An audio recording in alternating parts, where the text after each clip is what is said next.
Alright, today taking a quick look at the Atari 1200 XL, the largest of the computers in the XL line. You've got your 600, your 800, and this one, the 1200. And I'm gonna try a game on it. I've had this computer for a while and I've never actually played a game on it. So let's see how it does. Already know we got some issues going on with the keyboard there. Some of the keys don't want to respond when you press them, but that's okay. We'll try some games that don't require any keyboard input. Okay, as far as monitor input, I'm going to be using the RF modulator that's built in the computer. Not the best option, but that's what I've got to work with today. Unlike the Atari 800 XL, the 1200 XL actually has the cartridge port on the side, the left side, if you're looking at it from the perspective of where the keyboard is. So here we got a cartridge in it. We're going to be using a back bit so we can load up multiple ROM images off the same cartridge. And that's what we've got to work with on the side. We've got our two joystick ports and our power switch here. And just to give a little bit of a size comparison, 1200 XL on the left, 800 XL on the right. The 600, which I don't have pictured here, it's a little bit smaller than the 800. Alright, and here is what we're looking at for the power supply. Instead of the DIN connector, it actually has a barrel connector on it. So the 800 and the 1200 have totally different power supplies. It gives an output of 9 volts AC out. And here's a view from the back with the markings from the factory.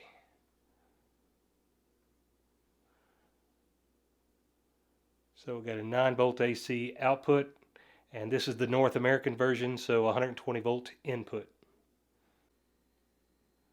Alright, here it is, turned on, no cartridge inserted, and looks like it powers up okay.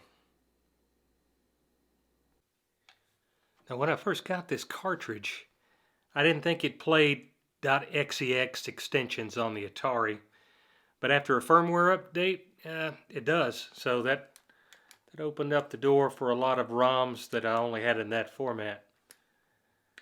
So let me try and find something here. Let's see.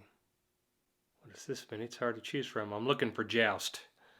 So I'm going to see if we have a Joust ROM on here, and I'm pretty sure it does.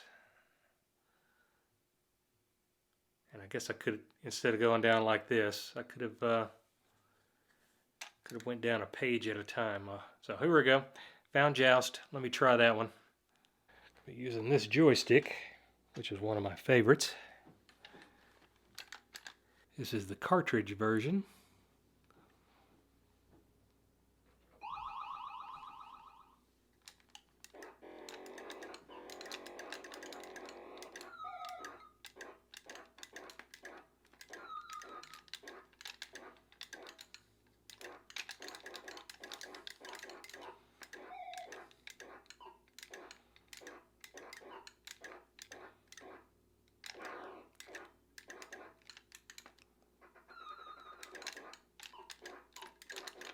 I'm the yellow one, by the way.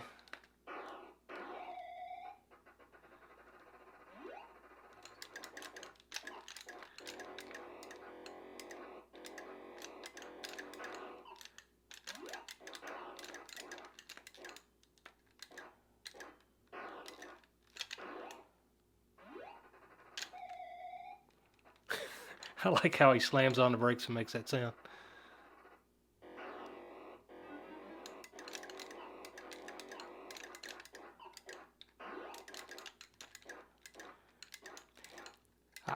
I made a video recently with the Tandy Coco version of Joust. So if you want to compare the two.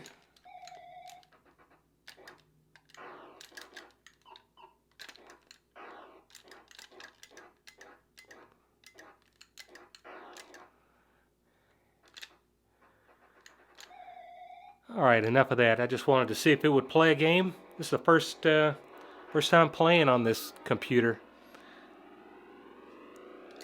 I usually reserve all my Atari gameplay for my 800, and I rarely use this one. But it's good to know that it will, and it seems to be wholly compatible as far as I could tell. With all the software that works on the 800, seems to work on the 1200 just fine.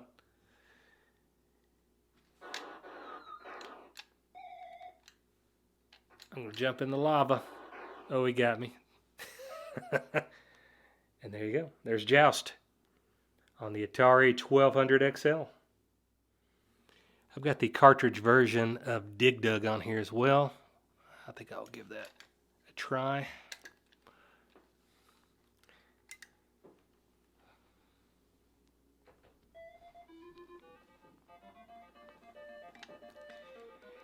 It's funny, using the same RF cable to the TV, the 1200 seems to be much louder. So I have to wonder if I'm having some kind of chip problem or something on my 800. Ooh, I was facing the wrong way there. Got me.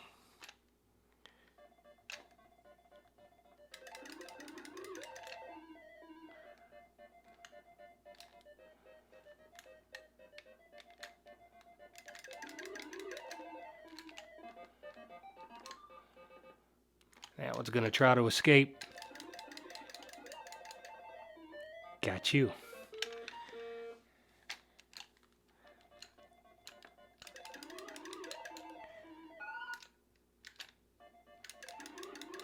And if I didn't mention before, I'm loading these games with a backbit cartridge.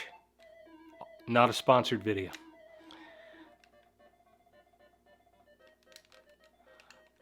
I'll try to crush this one with a rock. Got him.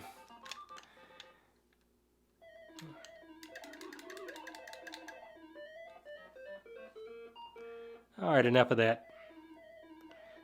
This has been a quick look at the Atari 1200 XL. It seems to play games good.